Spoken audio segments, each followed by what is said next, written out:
মাঝখান দিয়ে বয়ে যাওয়া নোয়াইখালের কারণেই বারাসাতের 2 নম্বর ব্লকের রোহান্ডা পঞ্চায়েতের পূর্ব ও পশ্চিম দিকের গ্রামগুলিকে দুটি ভাগে বিভক্ত করে রেখেছিল। কাঠের একটা সেতু দিয়ে দুদিকে গ্রামের মানুষ পায়ে হেঁটে চলাচল করতেন। গাড়ি যাতায়াত ছিল না, অ্যাম্বুলেন্সের যাতায়াতের সুবিধা না থাকায় রোগীদের সমস্যা হতো। তাই যাতায়াত এবং যোগাযোগের সুবিধার জন্য নোয়াইখালের ওপর একটা কংক্রিটের সেতু নির্মাণের দাবি ছিল পঞ্চায়েতের বাসিন্দাদের।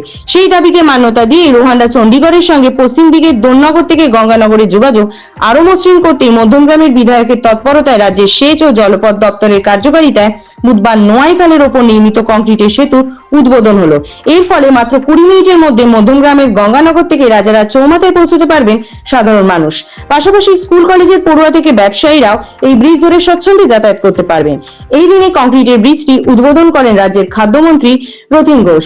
উপস্থিত ছিলেন পুরসভা চেয়ারম্যান নিমাই ঘোষ সহ সেচ দপ্তরের বস্তুকার এবং পঞ্চায়েত স্তরে জনপ্রতিনিধিরা।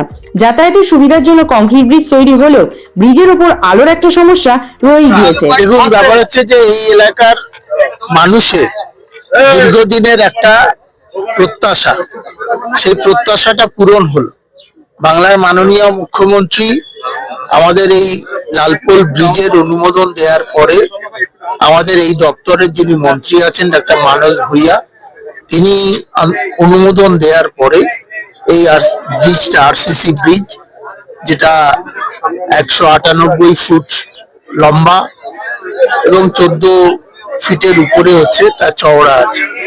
এবং এই এলাকার মানুষরা তারা সকলে আমাদের সাথে সহযোগিতা করেছেন এবং ইরিগেশন ডিপার্টমেন্টের যারা আধিকারিক আছেন তারা চেষ্টা করেছেন যাতে দ্রুততার সাথে ব্যাপারটা হয়। এবং আপনারা দেখলেন এটা যে সালে আমরা শুরু হয়েছিল 2 বছরের আগেই কাজটা সম্পন্ন হয়েছে। আমি মনে করি এই যে এলাকার একটা দ্বিখণ্ডিত অবস্থা ছিল সেইটা অন্তত একসঙ্গে একত্রিত করা গেল।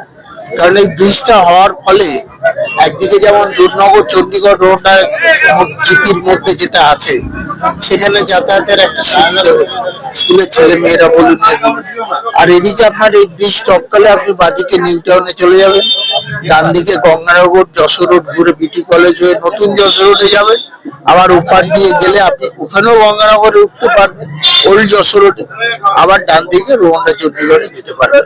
অর্থাৎ প্রচুর মানুষের এটা উপকার হলো।